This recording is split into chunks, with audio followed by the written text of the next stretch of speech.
Alam ba ninyo na ang mga pusa ay hindi lamang mga tamad na hayop? Sa katunayan, ang mga pusa ay nakakatulog ng 16 to 20 hours kada araw dahil sa kanilang natural na katangian bilang carnivores.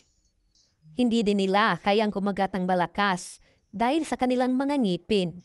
Ang mga ngipin ng pusa ay hindi ginagamit upang kumagat ng malakas, kundi para kunin ang mga buto o lamang loob ng mga hayop na kanilang kinakain. Ang pinakamahalaga sa lahat, ang mga pusa ay hindi nakakapagsalita, pero may iba't ibang paraan ng komunikasyon. Halimbawa, kapag ang mga pusa ay nagmamarka ng kanilang teritoryo, gumagamit sila ng scent gland sa kanilang noo, baba at mga paa upang mag-iwan ng amoy at magpakita ng kanilang pag-aari sa isang lugar.